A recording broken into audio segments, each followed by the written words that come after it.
Assalamu alaikum. Today the topic of our discussion is immunology. So first we discuss the definition of immunology. It is the science which deals at one aspect with the disease caused by the pathogens having virulent factor and on the other hand deals with the resistance of the host. तो अब इसमें क्या है कि immunology में हमें दो aspects दिए गए हैं. पहला एस्पेक्ट क्या है कि हमें जो है वो डिजीज को डिस्कस करना है जो कि कॉज होती है पैथोजन से, जिसका और कॉज क्यों होती है क्योंकि उसका वायरुलेंट फैक्टर होता है. और दूसरी तरफ हमारे पास क्या है कि हमने रेजिस्टेंस ऑफ द होस्ट को डिस्कस करना है. तो हमारे पास कौन से दो एस्पेक्ट हो गए? हमारे पास एक तो डिजीज का एस्पेक्ट है और दूसरा हमारे पास एस्पेक्ट है रेजिस्टेंस ऑफ द होस्ट. तो ये क्या है, हम इसको सिंपल इलस्ट्रेट किससे कर सकते हैं. हमारे पास पहला क्या होगा, pathogenicity, virulence and invasiveness by microbes to cause infection. अब ये तीन चीजें जो है वो एक साइड में है, लाइक पैथोजेनिसिटी, वायरुलेंस और इन्वेसिवनेस. अब ये सारी चीजें क्या होती है हम ये नेक्स्ट डिस्कस करेंगे. और दूसरी साइड पे हमारे पास क्या आ जाता है, डिफेंस सिस्टम, जो कि हमारे पास क्या है, रेजिस्टेंस ऑफ द होस्ट. अब जो इम्यूनोलॉजी है उसमें ये दो चीजें जो है वो एक दूसरे की अपोजिट साइड में है. और हमारे पास जो डिफेंसिव सिस्टम है हमारी बॉडी का, जो इम्यूनोलॉजी है वो तब मेंटेन रहता है जब इन दोनों चीज़ों में हमारे पास बैलेंस होता है. लाइक डिजीज जो है वो इक्विलिब्रियम में होनी चाहिए हमारे पास डिफेंसिव सिस्टम के.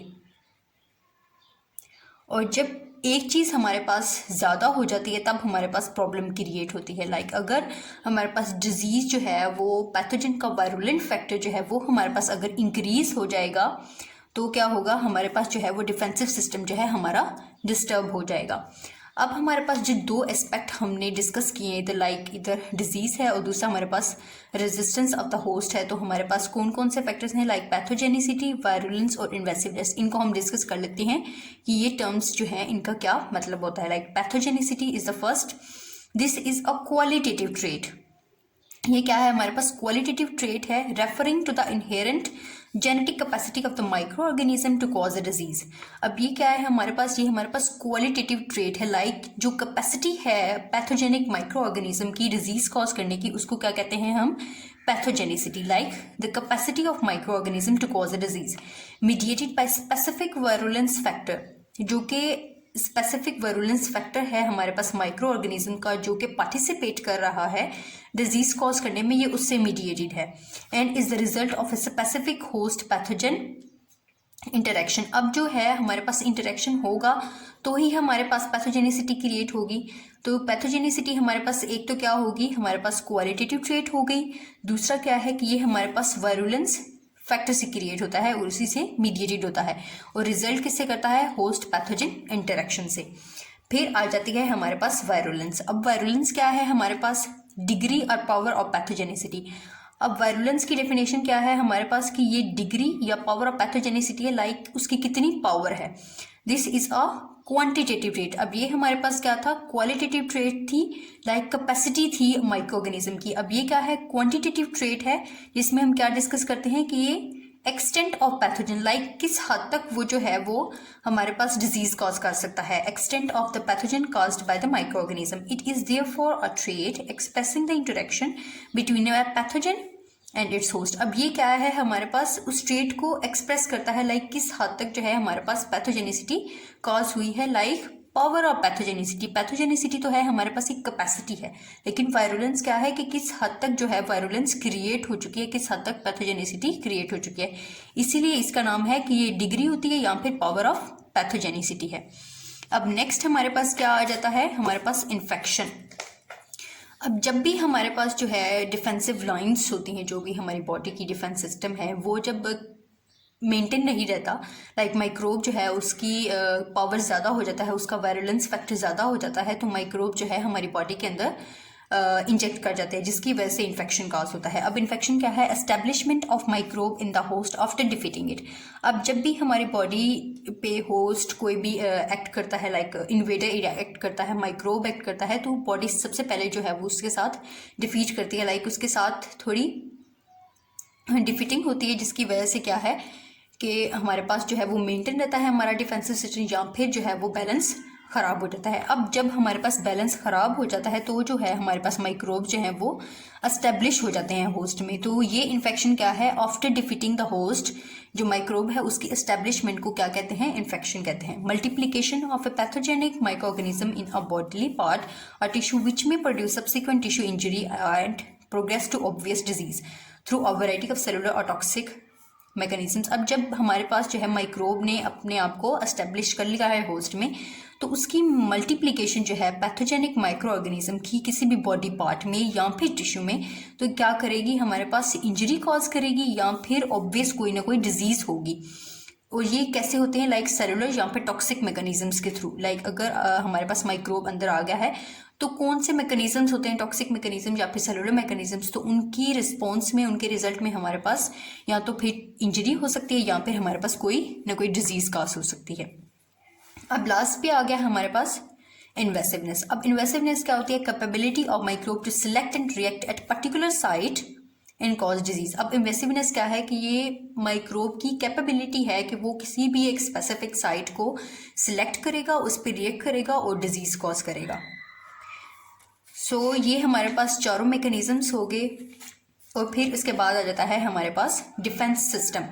अब डिफेंस सिस्टम क्या है, the main function of defence system of the body is to prevent a limit infection by microorganism such as bacteria, viruses, fungi, parasites, protozoa and worms. अब main उन्होंने इसका function बताया है कि जो defensive system का main function है वो क्या करना है कि या तो वो प्रिवेंट करेगा या फिर लिमिट करेगा इन्फेक्शन को माइक्रो ऑर्गेनिज्म की। और माइक्रो ऑर्गेनिज्म्स इधर कौन से डिस्क्राइब हैं, bacteria, viruses, fungi, parasite, protozoa या फिर वर्म्स। अब डिफेंसिव सिस्टम का क्या फंक्शन होगा, प्रिवेंट करना या फिर लिमिट करना। अब जो हमारा डिफेंसिव सिस्टम है वो हमें हमेशा अपनी वर्किंग कंडीशन में चाहिए होता है। लाइक कोई भी चीज़ जो है तब सही रहती है जब वो ऑल टाइम जो है वो वर्क कर रही होती है, उसकी मशीनरी जो है वो काम में होती है। लाइक अगर हमारे पास, अब देख लें, हमारे पेंक्रियाज जो है वो इंसुलिन प्रोड्यूस करते हैं, लेकिन अगर जो हम स्टिल जो है वो आउटसाइड मैकेनिज्म से हम इंसुलिन ले रहे हैं, लाइक हमारा बॉडी बिल्कुल ठीक काम कर रहा है, पेंक्रियाज ठीक काम कर रहे हैं, लेकिन फिर भी हम जो है वो इंसुलिन बाहर से ले रहे हैं, तो हमारे पेंक्रियाज एक टाइम पे क्या करेंगे, स्क्वीज़ कर देंगे, तो वो जो अपना काम नहीं परफॉर्म कर पाएंगे। तो हमें जो है अपना डिफेंसिव सिस्टम हमेशा वर्किंग कंडीशन में चाहिए होता है, लाइक वो अपना काम खुद परफॉर्म करे। और फिर उसके बाद क्या आ जाता है कि हमारे पास डिफेंसिव सिस्टम में जो है वो हमारे पास थ्री उसकी लाइन से, लाइक डिफेंसिव सिस्टम की 3 बैरियर्स हैं। फर्स्ट लाइन में हमारे पास आ जाता है, उसमें है हमारे पास मैकेनिकल, केमिकल और माइक्रोबायोलॉजिकल डिफेंस। अब इस फर्स्ट लाइन में हमारे पास ये 3 चीज़ें आ जाती हैं। सेकंड में क्या है, हमारे पास फैगोसाइट्स हैं जिनमें लिम्फोसाइट्स आ जाते हैं, और थर्ड लाइन जो है वो हमारे पास इम्यूनिटी है। अब यहाँ पे थोड़ा डिस्कस करना है कि इम्यूनिटी और इम्यूनोलॉजी में डिफरेंस क्या है। अब इसमें क्या डिफरेंस है कि इम्यूनोलॉजी में जो है वो हमारे पास 2 एस्पेक्ट्स थे जो हमने पीछे डिस्कस किए, लाइक एक डिफेंसिव एस्पेक्ट था और दूसरा क्या था, डिजीज इन्फेक्ट। अब जो हमारे पास इन दोनों का बैलेंस है वो हमारे पास इम्यूनोलॉजी है, लेकिन इम्यूनिटी क्या है, वो हमारे पास एक सिंगल हमारा डिफेंसिव सिस्टम है जो कि एंटीबॉडी की प्रोडक्शन को डिस्क्राइब करता है। तो यहाँ पे हमारे पास जो इम्यूनिटी है वो हमारे पास थर्ड लाइन ऑफ डिफेंस है। आज का जो हमारा टॉपिक है वो हमारे पास फर्स्ट लाइन तक रहेगा, मैकेनिकल, केमिकल और माइक्रोबायोलॉजिकल, ये हम डिस्कस करेंगे। तो सबसे पहले हम डिस्कस करते हैं मैकेनिकल। मैकेनिकल में क्या आ जाता है कि जो हमारे पास फिजिकल मूवमेंट्स होती हैं, लाइक फिजिकल जो भी चीज़ें हैं हमारे पास, तो उसकी सबसे जो मेन एग्जांपल है वो हमारे पास पेरिस्टाल्सिस मूवमेंट है। अब पेरिस्टाल्सिस मूवमेंट क्या होती है, वो हमारे पास 1 वे मूवमेंट होती है। लाइक हमारा जो फूड का कंटेंट है वो वापस हमारे स्टमक या एसोफेगस में नहीं आ सकता, पेरिस्टाल्सिस के थ्रू वो नीचे की तरफ। इसी तरह तो जब भी हम खाना खाते हैं उसके बाद लेट जाते हैं या फिर उल्टे खड़े हो जाएं, तो ऐसा नहीं होता कि हमारा खाना जो है वो बैक टू द एसोफेगस आ जाए। तो ये हमेशा जो है 1 वे मूवमेंट है, लाइक उससे आगे इंटेस्टाइन पे ही जाएगा। तो क्या है peristalsis movement, 1 way of stomach is a part of defensive system of a body and is responsible for keeping the food and infections agent moving through the body. अब ये पेरिस्टाल्सिस मूवमेंट क्या है कि ये हमारे डिफेंसिव सिस्टम का एक part है, लाइक शो होता है कि ये डिफेंस है हमारा, और ये किसके लिए रिस्पॉन्सिबल है कि हमारी फूड जो है, इन्फेक्शियस एजेंट्स हैं जो वो मूवमेंट में रहेंगे। अब ये इसका जो फेलियर है पेरिस्टालसिस का वो क्यों होता है कि वो ओवरग्रोथ हो जाती है पैथोजेनिक बैक्टीरिया की within the lumen of the gut. अब जब हमारे पास हमारी गट के ल्यूमेन के गट में जो है वो पैथोजेनिक बैक्टीरिया जो है वो ओवरग्रो करना शुरू कर देते हैं, तो ये हमारे पास पेरिस्टालसिस का फेलियर होता है। ये हमारे पास हो गया मैकेनिकल डिफेंस। अब इसी में जो है हमारे पास इधर लिखा नहीं गया लाइक लैक्टोबैसिलाई। अब लैक्टोबैसिलाई क्या है, हमारे पास जो है वो स्किन पे हमारे पाए जाते हैं, ग्राम नेगेटिव बैक्टीरिया होते हैं। ग्राम नेगेटिव बैक्टीरिया होते हैं, ये हमारे पास नॉर्मल फ्लोरा में ही है, लाइक स्किन पे प्रेजेंट होते हैं लेकिन हमें कोई हार्म नहीं देते। तो ये क्या है, हमारे पास लैक्टोबैसिलाई जो है वो हमारे पास प्रोड्यूस करते हैं lactic acid. Lactic acid produce करते हैं जो हमारे पास क्या करते हैं, माइक्रोब्स को किल करते हैं। और जो हमारे पास हमारी स्किन पे स्पेशियस ग्लैंड्स होते हैं वो भी हमारे पास सरफेस डिफेंस आ जाता है हमारा। तो ये जो है वो मैकेनिकल हो गया। और दूसरा आ जाता है हमारे पास केमिकल। अब केमिकल में क्या है कि हमारे पास the low pH of stomach is due to the secretion of HCl from the parietal cells of the gastric mucosa. अब जो हमारे पास गैस्ट्रिक म्यूकोसा के हमारे पास डिफरेंट हमारे पास सेल्स होते हैं, स्टमक में पैराइटल सेल्स होते हैं और भी हमारे पास काफ़ी सेल्स होते हैं। तो पैराइटल सेल्स की जो रिस्पॉन्सिबिलिटी है लाइक HCl सीक्रेट करना, वो रिस्पॉन्सिबल है हमारे स्टमक की लो पीएच के। अब स्टमक की लो पीएच ज़रूरी क्यों होती है, it is essential to proper digestion and it is antimicrobial and indicates good defensive system. अब ये भी हमारे पास डिफेंसिव सिस्टम की जो है वो रिप्रेजेंटेटिव है। लाइक जो HCl है उसकी पीएच जो है वो हमारे पास 2 to 3 समथिंग होती है। तो ये जो है हमारे पास ये प्रॉपर डाइजेशन के लिए नेसेसरी है। अगर किसी भी तरह से इसकी पीएच जो है वो डाउन हो जाती है तो हमारे पास प्रॉपर डाइजेशन नहीं होती हमारी फूड की। और दूसरी इसकी कैरेक्टरिस्टिक क्या है कि ये एंटी माइक्रोबियल लाइक माइक्रोब्स को किल करती है और इंडिकेट करती है कि हमारे पास जो डिफेंसिव सिस्टम है हमारा वो हमारे पास अच्छा है, हमारे पास गुड डिफेंसिव सिस्टम है। ये हो गया हमारे पास केमिकल। अब केमिकल के बाद क्या आ जाता है कि हमारे पास माइक्रोबायोलॉजिकल में क्या होता है कि नॉर्मली जो है वो एस्क्रीशिया कोलाई जो हमारे पास नॉर्मल फ्लोरा में ही प्रेजेंट है, असेंशियल होते हैं डाइजेशन के लिए और इसका जो नंबर होता है इंक्रीज होता है और इट में बिकम पैरासाइट। अब इसका क्या मतलब है कि नॉर्मली जो है एस्क्रीशिया कोलाई वो हमारे पास बैलेंस में होते हैं, लाइक जितने ही प्रोड्यूस होते हैं उतने ही एक्सक्रीट आउट हो जाते हैं और हमारे पास जो इनके फंक्शंस है वो हमारे पास मिल जाते हैं। हमारे पास इनकी सिक्रीशन और इनकी ग्रोथ जो है वो बैलेंस में होती है। लेकिन जब बॉडी हम ज़्यादा वो यूज़ करते हैं, हमारे पास एंटीबायोटिक्स यूज़ करते हैं, लाइक हमें इनके नॉर्मल फ्लोरा को किल करने की कोशिश करता है, तो ये हमारे पास क्या बन जाते हैं, हमारे पास पैथोजेनिक बैक्टीरिया बन जाते हैं।